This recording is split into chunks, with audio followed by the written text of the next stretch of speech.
Y bueno, y que lo organizamos en colaboración, por supuesto, con los Cines Golem, con los que estamos encantados de colaborar siempre, y con Plataforma 2015 y más, Ecologistas en Acción y Atacmia. Y bueno, pues quería comentaros solo un breve momento antes de empezar a debatir, que es lo que habéis venido a ver. Bueno, que Ecologistas Sin Fronteras es una organización que está formada por personas preocupadas por construir una economía más justa entre todos. Entendemos que este modelo de economía más justa, solidaria con las personas y destinada a erradicar desigualdades y luchar contra la pobreza, solo se puede construir desde la participación, la implicación ciudadana y la sociedad comprometida, empujando por unas relaciones más justas y la consecución de los derechos económicos y sociales, ¿no? Bueno, allí fuera tenéis folletos, unos folletos nuevos que tenemos, y lo habéis cogido otros años, pues coged este también, que este es nuevo y nos ha costado bastante elaborar, así que ha sido un esfuerzo conjunto. Y bueno, ahí os informamos un poquito qué es lo que hacemos, ¿no? Y hacemos diferentes cosas. Trabajamos en economía social y solidaria, apoyando a los colectivos que más lo necesitan para promover sus vías de autoempleo, y también participamos en espacios y trabajamos con personas que quieren relacionarse económicamente de otra manera, desde un punto de vista más social y más solidario. Trabajamos con empresas y exigimos también a empresas para implantar un concepto de responsabilidad social corporativa y unas inversiones socialmente responsables, sólidas y coherentes. No publicidad, no de cada galería, sino que se integre la responsabilidad social corporativa en el ADN de esos agentes económicos, ¿no? Y también trabajamos en cooperación con diferentes proyectos. Ahora mismo trabajamos muy fuertemente en Perú con cooperativas de tejedoras en Puno, que ya habéis visto, hay una exposición fuera con fotos, podéis preguntar más información. También estamos vendiendo su trabajo porque, bueno, pues las apoyamos en todo lo que podemos.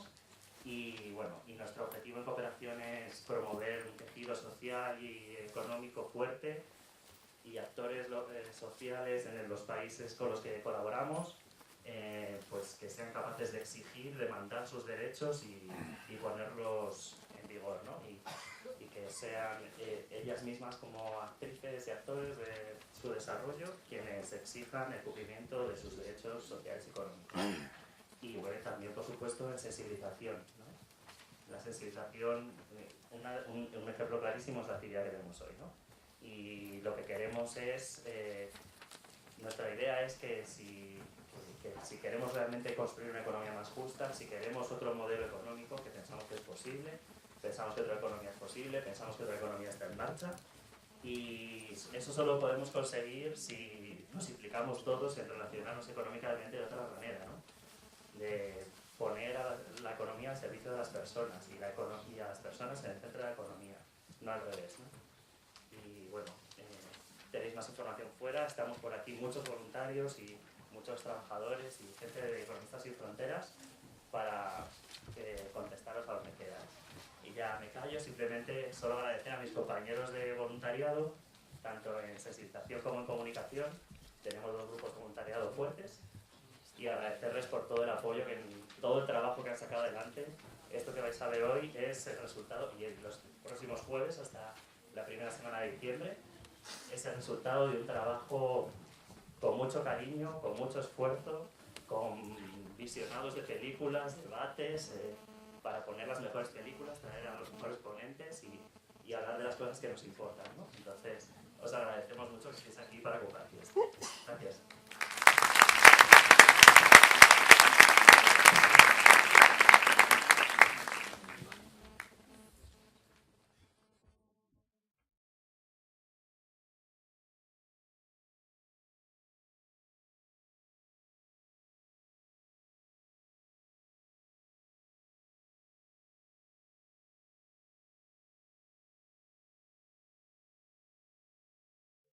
Gracias por quedaros después de la peli, que es lo que veníamos a ver todos, porque a mí la vi anoche para preparar un poco, la he visto hoy, no me he aburrido hoy, me parece un peliculón, como se suele decir. Y bueno, tengo algunas notas que he ido tomando 10 minutillos, las voy diciendo así un poco sin orden y concierto, y luego en el debate, pues si os parece, pues discutimos lo que os parece. Lo primero que quería destacar, bueno, la peli, yo creo que a nadie se le escapa que, bueno, pues que trata es una comedia o prácticamente una comedia que trata del mundo de la publicidad y que trata de la capacidad de la publicidad de intervención, ¿no? Que muchas veces pues subestimamos porque procedemos de otra cultura audiovisual distinta a la que se ve en la película, en la que la televisión tiene una importancia igual superior a la que tiene actualmente. Eso no quiere decir que haya perdido, pero que ahora la televisión pues comparte con otro tipo de medios, ¿no? Entonces, esta capacidad de la publicidad en un momento de cambio político en el que se están produciendo cambios de fondo en las sociedades, pues llega al punto de que se convierte en un agente para este cambio, ¿no? Algo que en principio parece ajeno a su cometido y ajeno a las competencias. Esto yo creo que se produce, y lo importante para mí de la película y de cómo se narra, es porque la publicidad es capaz de trascender, digamos, el no absoluto, el no puro, para encontrar lo que Gotelli llama el sí de cada no, o el aspecto positivo de ese no. Es paradójico, pero bueno, como hemos visto en la película, a través del mantra de la alegría, pues consigue superar esa carga que de hecho ya venía marcada por la propia organización del plebiscito, ¿no? Y esto se consigue a través de la movilización del deseo, de la movilización de ese deseo de cambio de la sociedad chilena, que como vemos al final es mayoritario y obliga a tomar las decisiones políticas, renunciar al pucherazo que se toman, ¿no? O sea, al final por parte, digamos, de la gente que en aquel momento tiene poder, o por lo menos tiene acceso al poder. En ese sentido, el de la movilización del deseo, yo creo que hay un doble movimiento importante que de hecho pues, nos trae al momento en el que estamos, y yo creo que por eso la peli está muy bien traída, que es el doble movimiento entre lo destituyente, entre el no queremos esto, y lo constituyente, que es lo que sí que nos importa, lo que sí que buscamos, ¿no? A la hora de hablar, pues esto, del papel que juega la publicidad, tampoco se nos debe escapar que la película solo muestra esta cara, no solo muestra la campaña, y también introduce un aspecto que yo creo que no es menor, aunque sí que está tapado en la película, o que no es el principal, que es el tema del exilio y el tema de, digamos,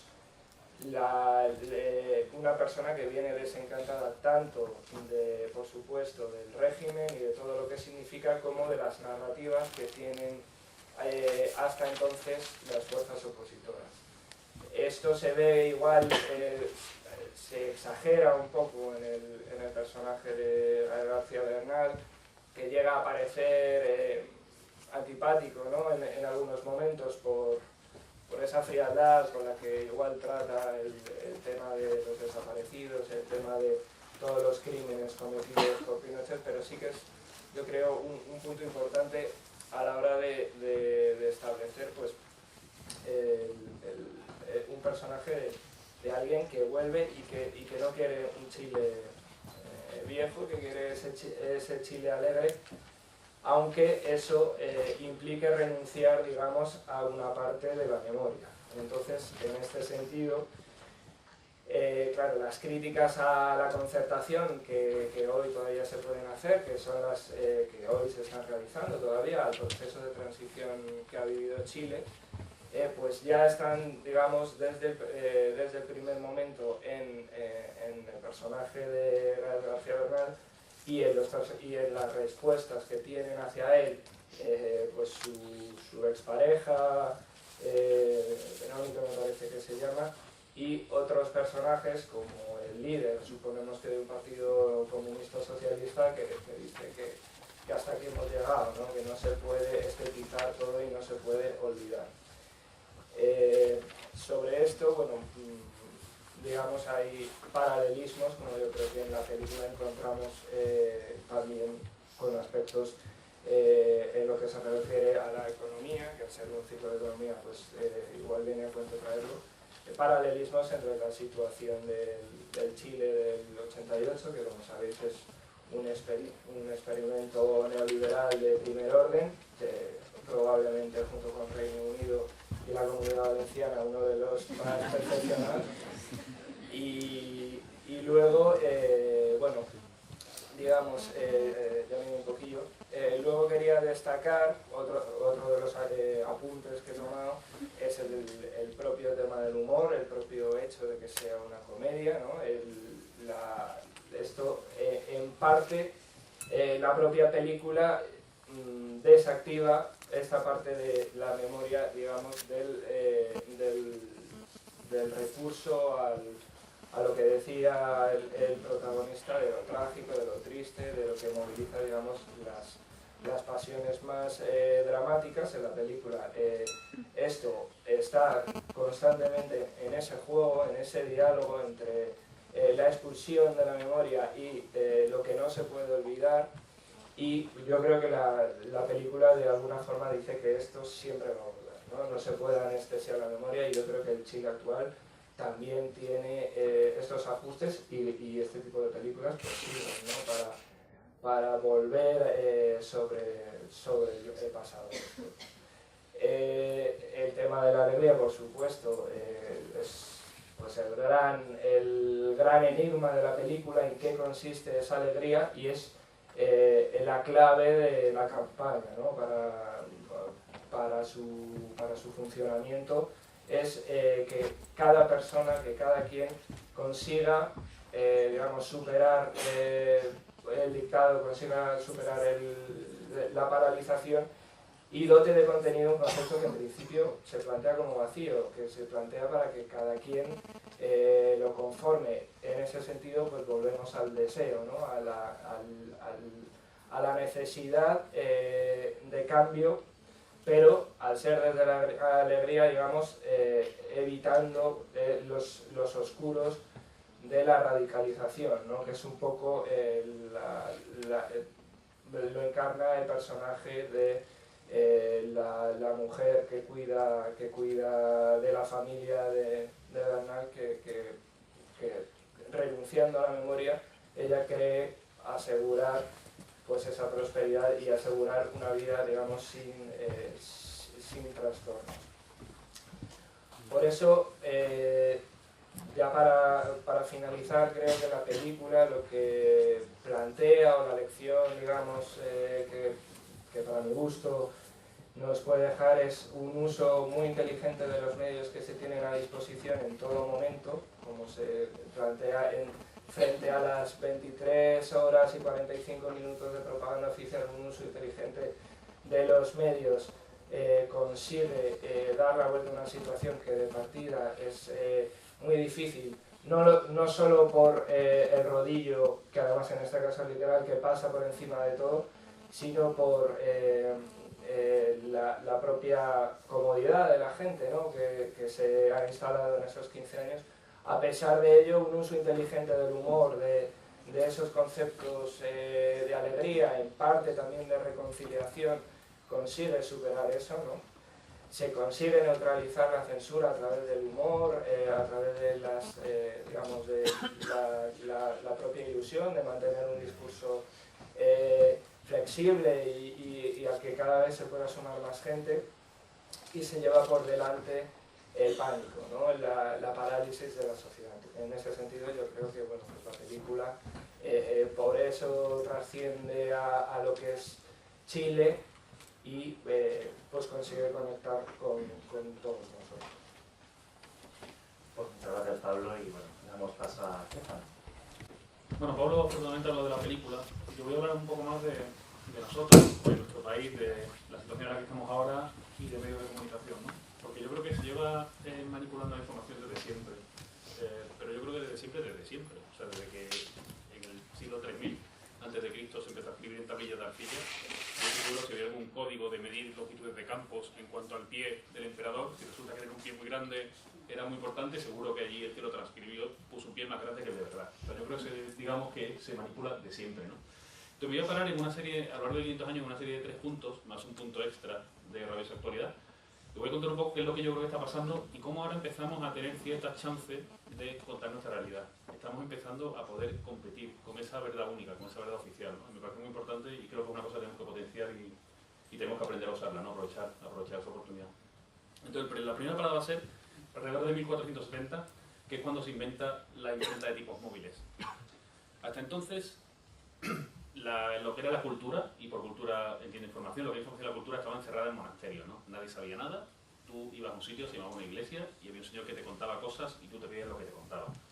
Gutenberg, en 1470, desarrolla la imprenta de tipos móviles, empieza a copiar la Biblia, la gente empieza a leer, y la gente de repente accede a esa información, y la gente puede ir el domingo a su iglesia a decirle a ese señor que le cuenta cosas, oye, en el libro pone otra cosa, vamos a discutirlo, vamos a... Bueno, eso fue un cambio brutal en Europa, fue la primera vez que empezó a circular información, circular cultura, provocó cismas en la iglesia, y fue el primer gran acceso, ¿no? Después damos otro salto hasta una fecha un poco indeterminada, pero que yo pondría a principios de los años 2000, que es cuando se populariza lo que hoy conocemos como Internet. O sea, todos tenemos aquellos antiguos navegadores, el Netscape, con el modem que es el teléfono que hacía...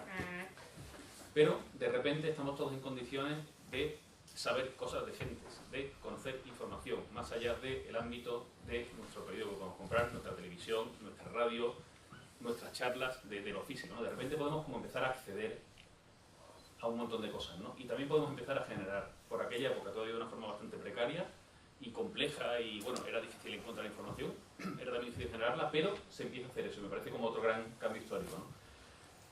Después vuelvo a otro cambio que ha habido, que yo sitúo un poco adrede en el 15 de mayo de 2011, por poner una fecha, pero digamos que es aleatoria, evidentemente, que es el momento donde de repente nos encontramos con que ya tenemos internet en el bolsillo.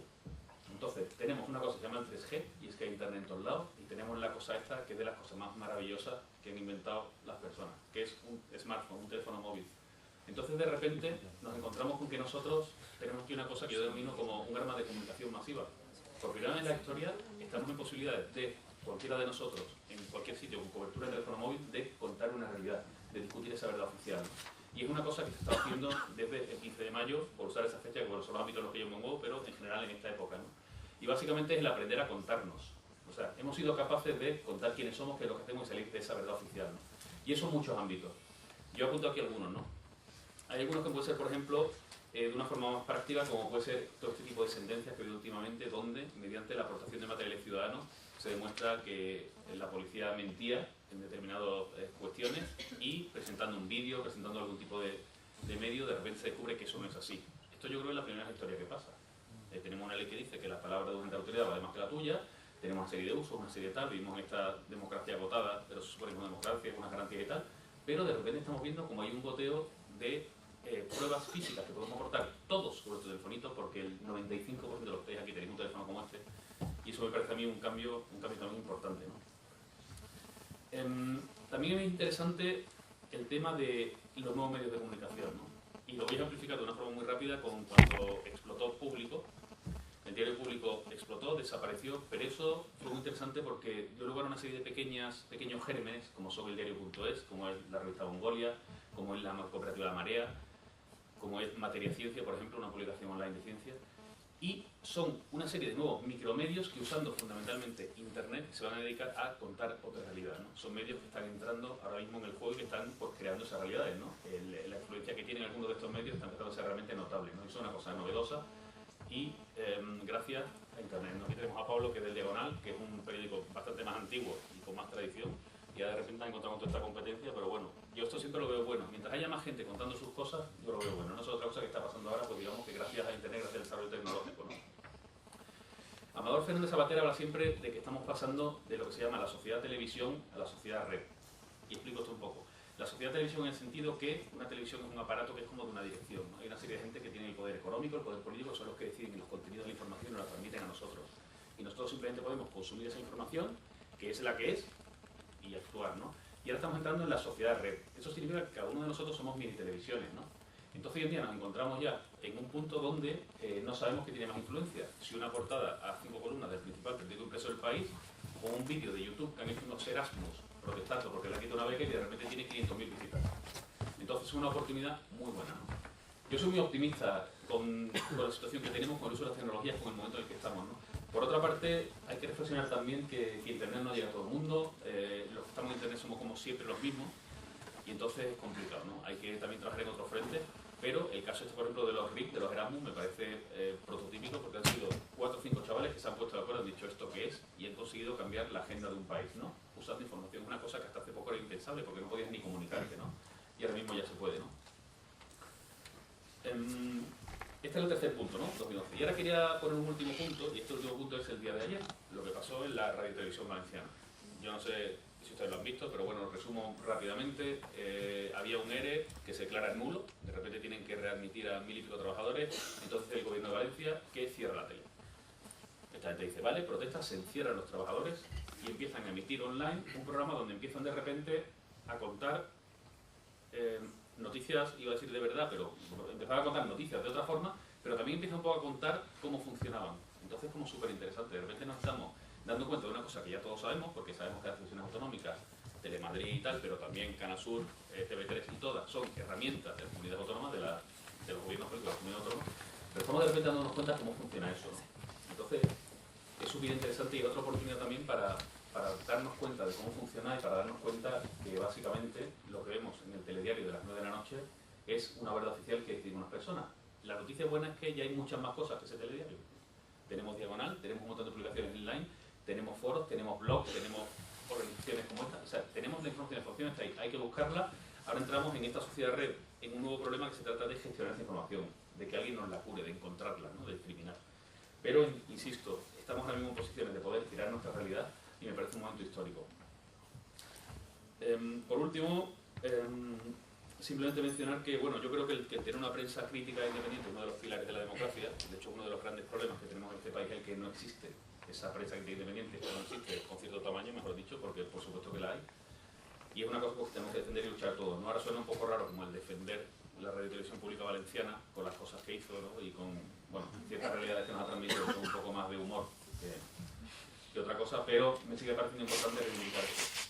Y sobre todo eso, reivindicar también que dentro de cada uno de nosotros hay un micromedio, hay una persona, nosotros podemos comunicar, podemos contar realidades, podemos contar la verdad y tenemos que aprovecharlo. Así que nada, animar a todo el mundo a que cuente su historia y que participéis en esta lucha histórica que ha habido en el acceso a la información, ¿no? Ahora de repente podemos empezar a acceder, por supuesto llegamos a poca gente, cada vez a más, pero tenemos que seguir inventando medios, contando nuestra historia. Y la película esta fue un ejemplo muy bueno de cómo usar armas del enemigo, ¿no? Cómo este hombre decide que hay que usar este lenguaje publicitario y lo hace, ¿no? Para acabar, una última reflexión. Nosotros en lo que se viene llamando el 15M, o estos movimientos sociales que había aquí en Madrid, a nivel comunicación, por ejemplo, se usaron las redes de una forma muy intensiva. El mismo día de la plaza ya se abrió una cuenta de Twitter, se empezó a lanzar información hacia afuera, pero también se decidió que había que clonar medios convencionales, ¿no? Que hay mucha gente que no ve vídeos en YouTube, pero que a lo mejor sí vería un programa en Internet si tiene como pinta el programa. Entonces el 15M en Madrid decidió que había que crear medios de comunicación y se inventó un periódico impreso. Hoy en día hay un periódico del 15M de las Asambleas de Madrid que edita 30 o 40.000 copias impresas al mes, que vosotros diréis, ¿para qué queremos papel? Si a lo mejor todos los que estamos aquí ya no lo usamos, pero es que hay gente que usa papel. Entonces se decidió que era muy inteligente hacer ese periódico, lo pagan las asambleas, se imprime, se deja por los mercados, los bares, y así nos aseguramos que hay 40.000 copias de ese periódico en mesas de gente y alguien lo verá. Lo mismo pasó con una radio, con una televisión. Bueno, eso es un poco quizá la enseñanza que sacamos de la película, ¿no? Que a veces hay como que adaptarse, hay que hacer compromiso. El tema del humor es otra cosa que también hemos trabajado muchísimo, los movimientos sociales aquí en Madrid. Bueno, hay una serie de acciones y una serie que nos ha ayudado también a estar todos juntos y a luchar contra la violencia. Y bueno, simplemente pues lo voy a dejar aquí, animaros a que penséis en el momento en el que estamos, en el momento en que todos somos un mini medio de comunicación y que tenemos que aprovechar eso y simplemente romper con ese discurso único, más o menos mentiroso, pero único, y que no es único porque somos muchas personas. Muchas gracias. Yo creo que hay unos temas que se plantean en la película que son realmente interesantes. Se han visto muchas miserias de la publicidad pero yo creo que también se ven muchas limitaciones de los propios movimientos sociales, que también es muy interesante, ¿no? Yo creo que ahí hay un debate, bueno, pues del que se puede aprender mucho, por decirlo de alguna manera, ¿no? Entonces yo diría que para empezar hay un punto de partida, que es algo así como la endogamia comunicativa que vivimos la mayor parte de los movimientos sociales, que es básicamente que, a pesar de tener muy claro que nuestro objetivo principal es difundir los mensajes que tenemos ahí, normalmente hay muchas cosas que difundir, ¿no?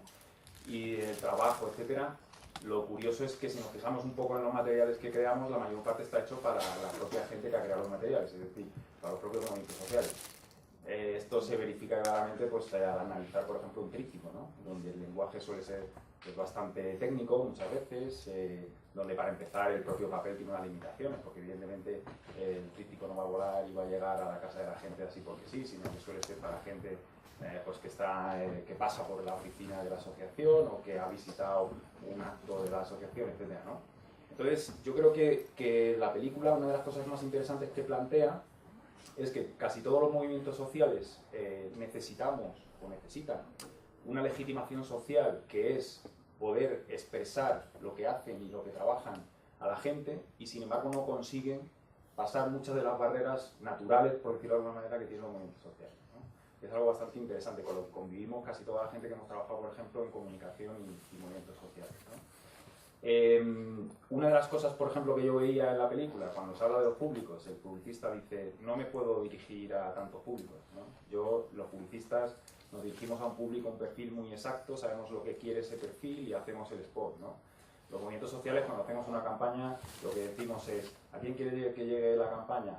A la gente, o sea, a todo el mundo, porque claro, tenemos muchas cosas que decir y llegar a todo el mundo, y con lo cual al final resulta que muchas de esas campañas pues justamente son un espejo de lo que es el propio movimiento que ha creado el material, ¿no? Porque en realidad no te puedes orientar a todo el mundo y lo que haces al final es reflejarte en ese público, ¿no? Y terminas haciendo algo para ti mismo. Entonces, una de las ideas que me parecía interesante de la película es que justamente la publicidad, una de las cosas que tiene potentes, podemos discutirlo, ¿no? Evidentemente, pero es esa capacidad de haber delimitado claramente los públicos y saber que no se puede hacer un mensaje generalizado, ¿no? Eso es una dialéctica constante en la película. Digamos que lo que hace la publicidad es dar el mismo mensaje, pero a los diferentes públicos se los da de una manera distinta, ¿no? El mensaje suele ser, como ya sabéis, pues no hay ninguna necesidad que no vayas a encontrar en los estantes del supermercado. Esa es la parte de detrás. La parte de delante es, con este producto vas a ser feliz, que es uno de los elementos clave, por supuesto, de esta película, ¿no? Por contra, los movimientos sociales, lo que solemos dar como mensaje es, leyendo esto vas a ser un poco más infeliz, porque te vas a enterar de cosas que no te apetecía enterarte, pero sin embargo vas a ser más libre, porque la verdad nos hará libres, ¿no? Y eso también, bueno, pues hay que sopesarlo un poco. Entonces, yo creo que una de las cosas interesantes, que Estefan estaba hablando de ello, me parece muy interesante, ¿no? Cuando se habla del paso de la sociedad televisión a sociedad red, ¿no? Y yo creo que uno de los grandes problemas de los movimientos sociales es que justamente nos hemos quedado todavía en la sociedad papel. Vamos, sin que haya ningún problema en decirlo claramente, que tener periódicos es uno, yo creo, de los mayores lujos que pueden tener los movimientos sociales, ¿no? Y que es algo absolutamente necesario. Pero es verdad que muchas otras cosas, y no hablo de periódicos, como por ejemplo el tríptico, nos hemos quedado ahí, probablemente porque es una de las cosas que más hemos dominado. La izquierda tradicionalmente ha dominado, ha hecho sus imprentas, ha creado sus tal, con un virtuosismo a veces asombroso, ¿no? Y cosas como el 15M son los que han puesto en duda que el papel sea tan importante y que sea realmente un elemento, aquí hablo de papel en un sentido un poco metafórico, ¿vale? No, pero sí que es verdad que estamos todavía, yo creo, en un tránsito donde no hemos llegado, y esto es lo que me preocupa un poco con esta frase, que no hemos llegado realmente a la sociedad televisión. Yo creo que los movimientos sociales hemos pasado directamente de la sociedad papel a la sociedad red. Nunca hemos manejado, por ejemplo, el lenguaje audiovisual, por decirlo claramente. Nunca hemos sido duchos en ese tipo de terrenos de la comunicación, ¿no?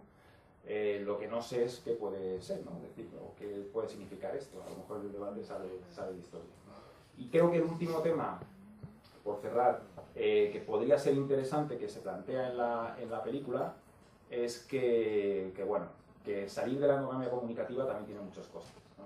Y eso lo puede ver cualquiera que haya trabajado un poco en temas de comunicación social. Es decir, tienes que reducir tu mensaje, tienes que simplificar lo que vas a decir, tienes que cambiar las palabras, tienes que dejar de decir, por ejemplo, pues la cooptación de los movimientos sociales en la globalización económica y cosas de ese estilo, porque la gente, evidentemente, no le interesa este tipo de discursos y no está en la línea del lenguaje que se habla, ¿no? Eso es muy importante porque esa renuncia hace que muchas veces justamente los movimientos sociales de alguna manera cerremos, ¿no?, nuestra visión a otras posibilidades comunicativas. Y así ocurre, por ejemplo, con temas como el que está hablando el propio Stefan, ¿no? Yo no tengo móvil, el móvil me parece de alguna manera pues, un elemento que tiene muchas connotaciones consumistas, etcétera, y sin embargo entiendo perfectamente los avances tecnológicos que puede suponer y incluso como democratización comunicativa, ¿no? Es decir, que nadie lo niega. Hoy con un móvil puedes retransmitir cualquier evento por internet y eso me parece que es algo impensable hace unos años, ¿no? Es decir, que me cambia radicalmente la forma de pensar. Pero sí que es cierto que hay, por ejemplo, una visión excesivamente tecno-optimista de que todo se va a arreglar con las tecnologías, etcétera, ¿no? Que creo que también de alguna manera tenemos que, ¿no? Entonces, por poner un poco una parte y otra de lo que supone romper una endogamia comunicativa que no nos hace nada bien, pero que es verdad que también la tendremos que romper con cierta inteligencia para, en fin, no sucumbir.